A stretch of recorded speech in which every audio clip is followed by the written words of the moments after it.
Life Stories on ITV.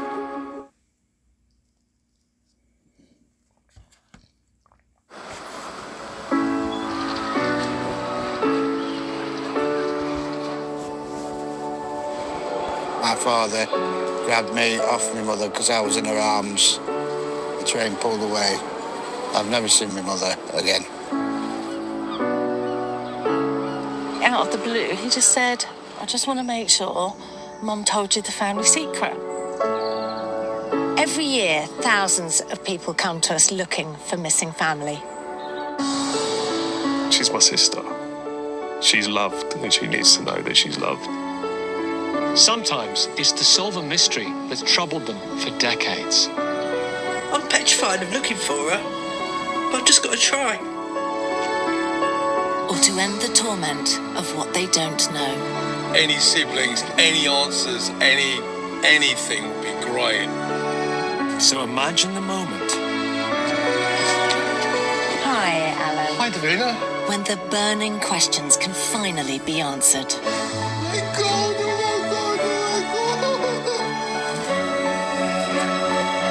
Reuniting families who've spent a lifetime apart. Thank you so much. I love you too.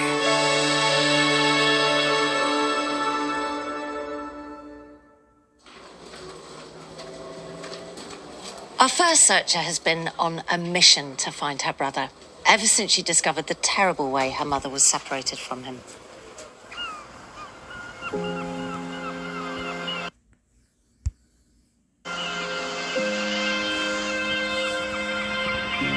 Mum was 21 when she had Jeffrey. He was born 2 years before myself. She went home one day and he wasn't there. My grandparents had the baby adopted. I can't imagine the pain of that. She carried that every single day.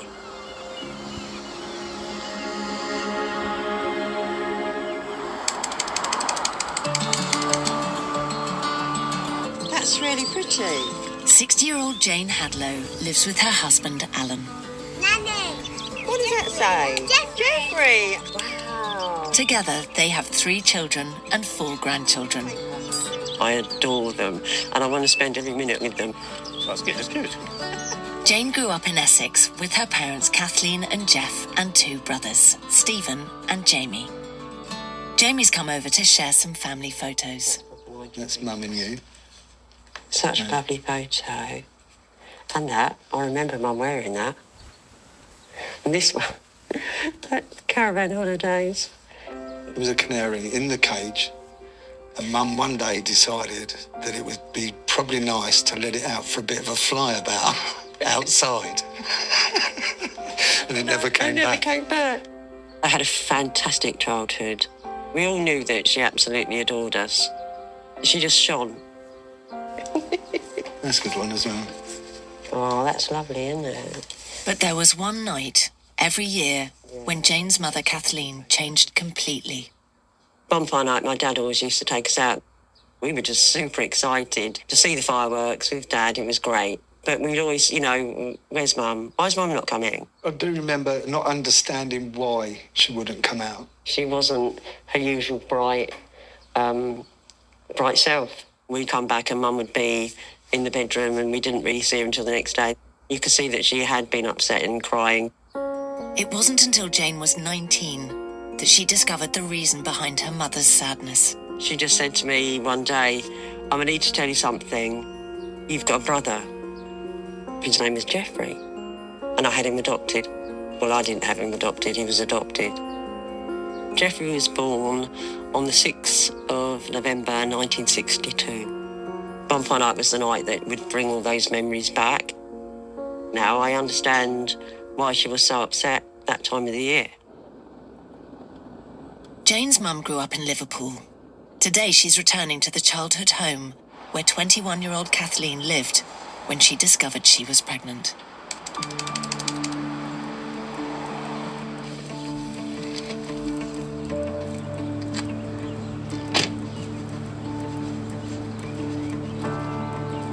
This is where it all began.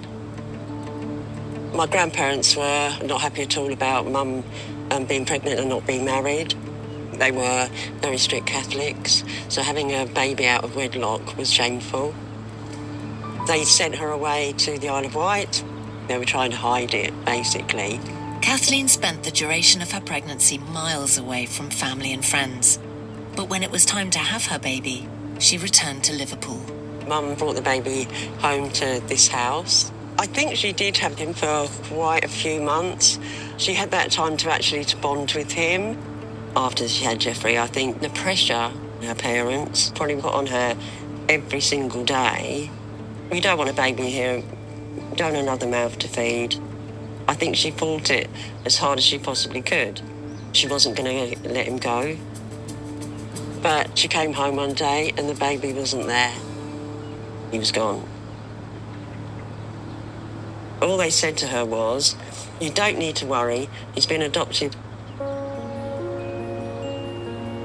When I look at the house, I feel all the pain that Mum must have felt at that time.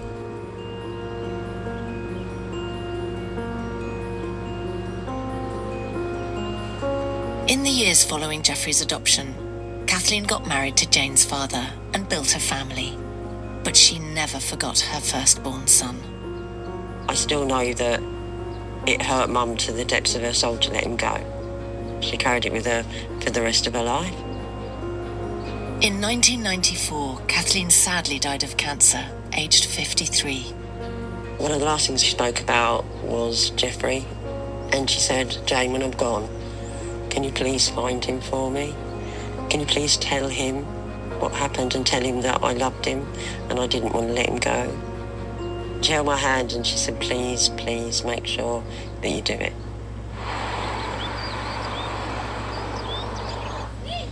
Ever since her mother died over 30 years ago, Jane has been desperately trying to find her brother. But in 2011, she was forced to put her search on hold. When I was 45, they diagnosed me with head and neck cancer. I was having treatment for about a year and a half. And yeah, it changed the way I look, but it also completely changed me as a person. I can get it. And the way that I live my life. Every day counts. I just need to find my brother, Jeffrey. I want to know that he's had a happy upbringing, that he had parents that loved him.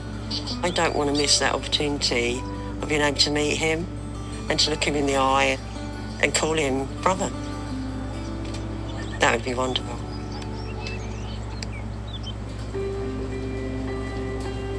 Before she came to us, Jane had tried all she could to find her sibling, but every search hit a dead end. Jane knew from her mother that her brother had originally been given the name Jeffrey Lacey. Our specialist intermediaries wrote to the General Register Office to learn his new identity.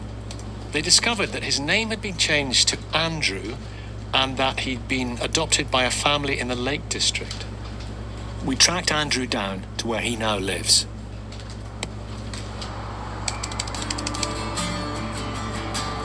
We wrote to tell him he had a younger sister who was trying to find him. Andrew works in insurance and has a teenage son. I'm meeting him at the home he shares with his partner, Daniela. Ahead of filming, we told Andrew about his birth mother's death. Thanks a lot. Cheers.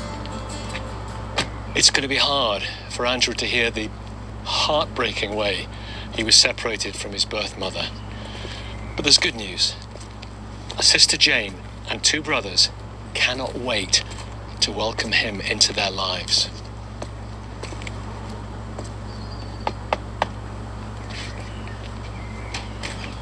Andrew.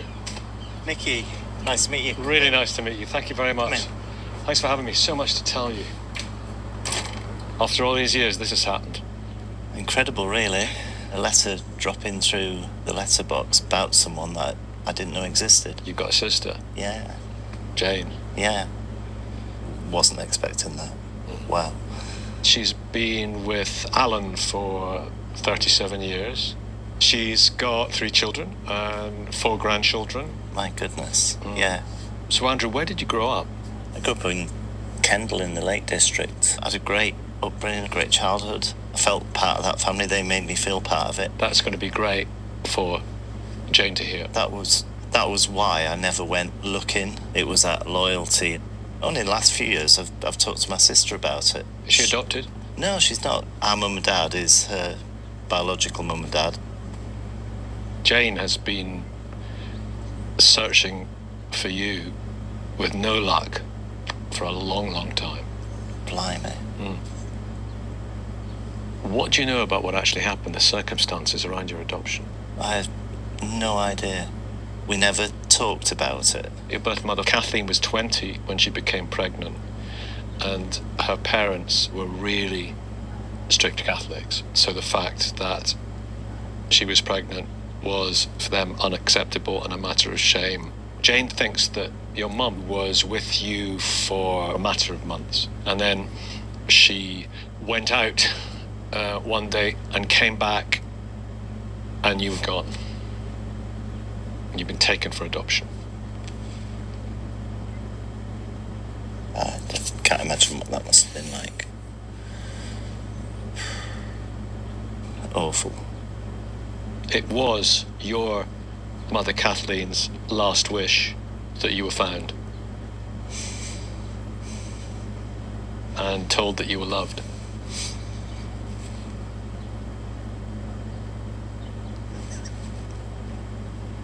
What?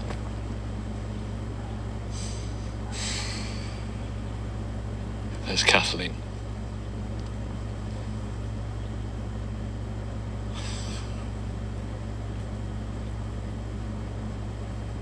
That's where I get the nose from.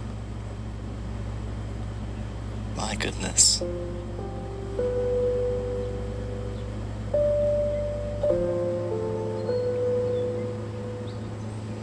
I was hoping there'd be a resemblance, and let me just see. Incredible. And there's your sister.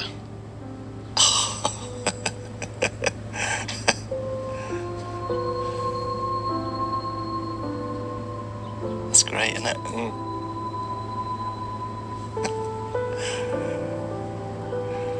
It's even a cheeky smile. Brilliant. I've got this letter as well.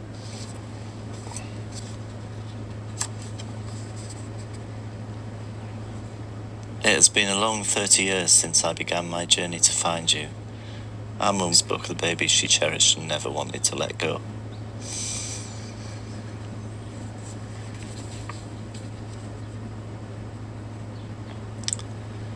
Each year as your birthday approached, she would reflect on the precious moments and celebrate you in her own quiet way. On bonfire night, our dad would take us all out so she could spend the evening alone to think about you and shed some tears. I promised to find you and tell you how much you were loved. With love, your sister Jane.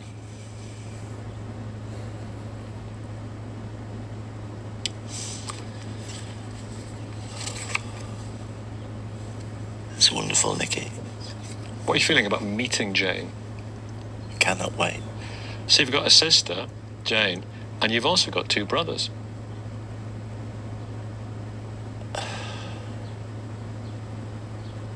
Wow. And they can't wait.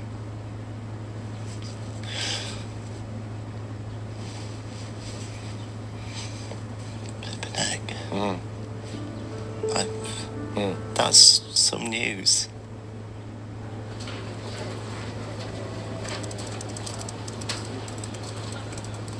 Our next searcher was only 16 when he and his girlfriend had an unplanned pregnancy. Even though it's been nearly 50 years since his daughter was placed for adoption, he has thought about her every day and wants to know, where is she?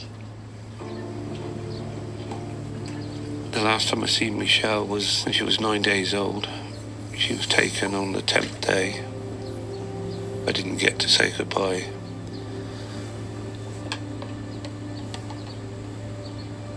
was a sad day. From that day on, Kevin has been desperate to find his daughter. And if I ever get the chance to meet Michelle, then I could die a happy man.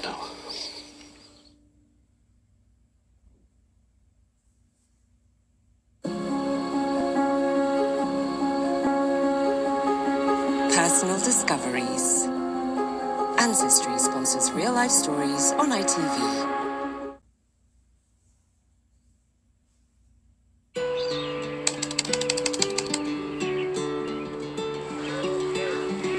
Kevin Jordan is searching for the daughter he last saw nearly 50 years ago, when she was only 9 days old. After that. A keen angler, Kevin was born and raised in Royal Wootton Bassett, where he still lives not far from his son Will. Boy, already. Fishing is my biggest hobby. Everything goes out of your mind when you're fishing. Showing off now, yeah. Mag on. Family, it means a lot to me. I try to be the best father I can. Kevin was just a teenager when in 1973 he met his first love, Jacqueline. We dated almost straight away. It was like love at first sight almost, you know. I met Jackie in September, and around January time I had a phone call from Jack telling me that she was pregnant. Jackie was living at home with her parents. They were angry and upset.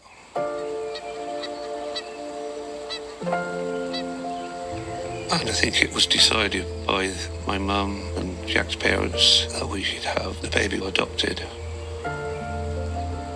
Arrangements for their baby's adoption had already been made when in August 1974, Jackie gave birth to a daughter they named Michelle. Today, Kevin is returning to the site where Michelle was born.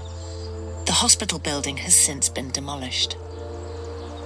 This is where the maternity hospital was. This is where Michelle was born.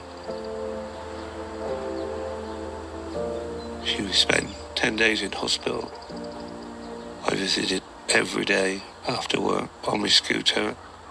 I did get a few chances to hold her, which was very special to me. Something I'll never forget. The day Michelle was taken was heartbreaking for both me and Jack, but we knew we couldn't keep her. If there was any way we could have kept Michelle, we would have done, but there was no way we were ever going to support a baby at our ages, you know. Very sad times.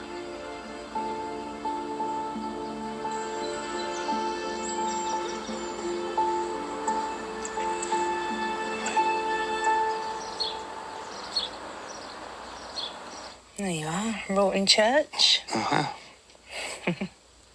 3 years after Michelle's adoption, in 1977, Kevin and Jackie got married. Your mum looked really nice that day, Sean. She did, she looked beautiful. The couple went on to have 3 more children together, including their daughter Charlene. I can't actually remember being told about Michelle because as long as I can remember, I've known about her.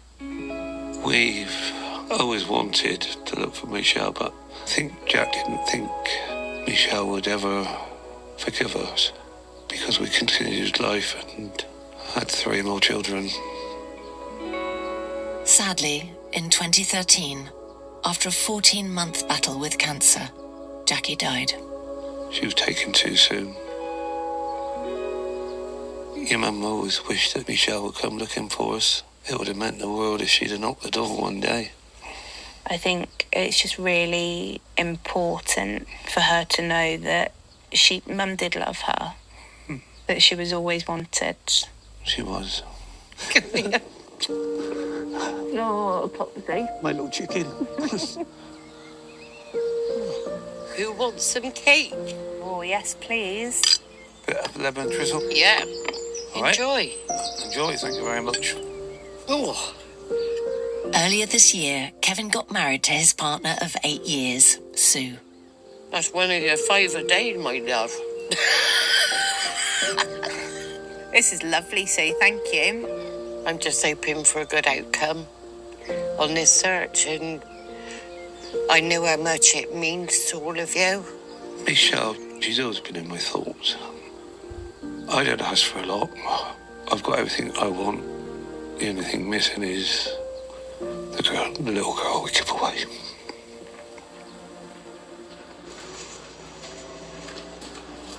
When Kevin came to us, he knew that his daughter was originally called Michelle and that she was born in August, but he didn't know the precise day. So, our intermediaries searched in the local authority registry office to try and locate her exact date of birth. Once they tracked this down, they then applied to learn Michelle's adoptive name. They discovered that she was now called Hilary, and her adoptive parents brought her up just over an hour away from where her birth father lives.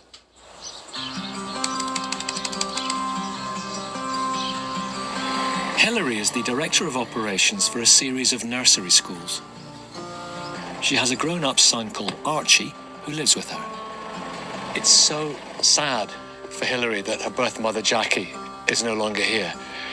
But I can tell her that her birth father has thought about her all these years, and she has 3 full siblings. Hilary has been informed ahead of filming that her birth mother has passed away. Hilary. Hi, Nikki. Come on in. Thank you.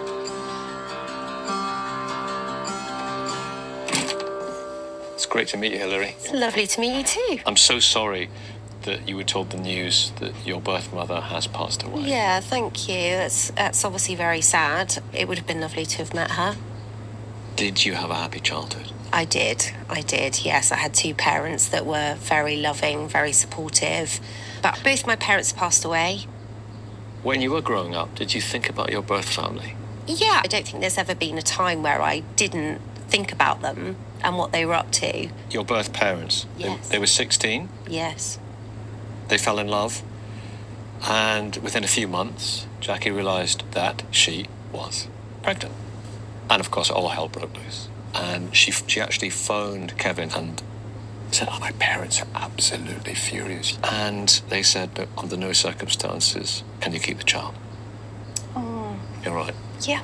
I have a tissue in my pocket. And when Jackie was in hospital, Kevin came on his scooter to visit every day. My goodness. He really took responsibility, and it meant so much to him. Oh gosh, I'm so pleased that there was a lot of love between them as well. Oh, there was, yeah. Would you like to see a photo of them back then? I would love to see a photo of them. Oh my goodness. After you were born, they stayed together.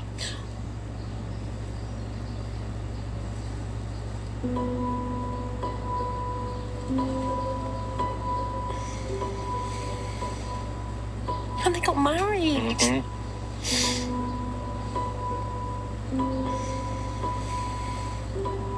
I look so much like both of them. They look so happy, don't they? And they were together until Jackie died. Oh my goodness. I feel really sad I didn't get to meet her. Did they have any more children? They did. They did. So I've got siblings. 3 full siblings.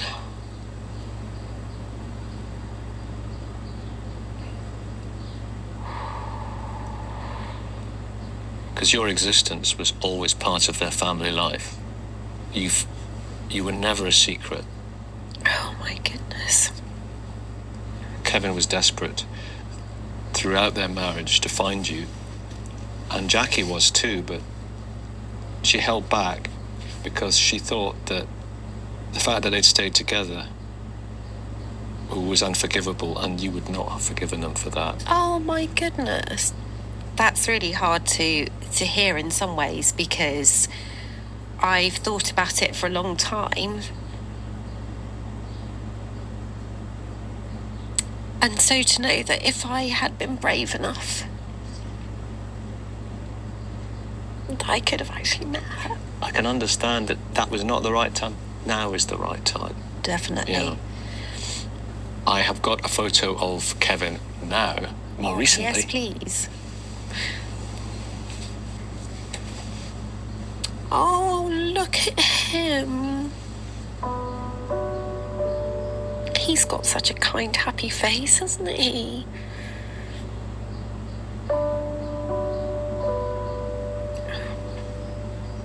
I think I have my dad's nose.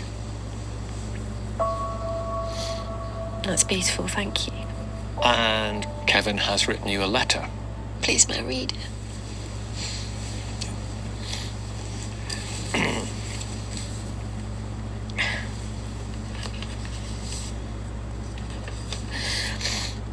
Dearest Michelle, I want you to know that when you were born, your birth mother and I were very young.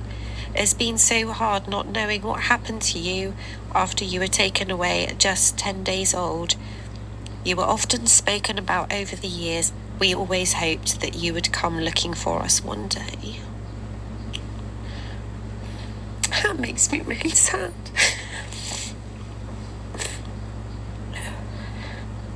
To give you up was the hardest thing any parent could do. I sincerely hope that I could get the chance to see you and hope you can forgive me.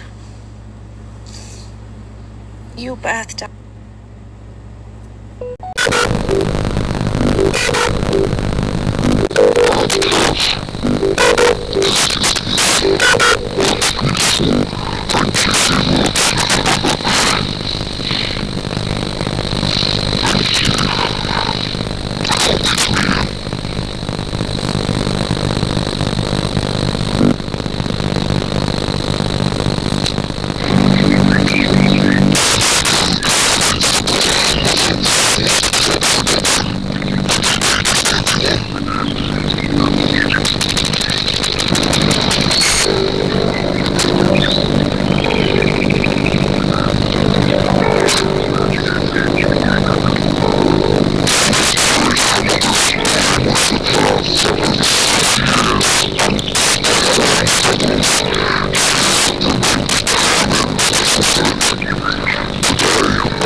Yeah.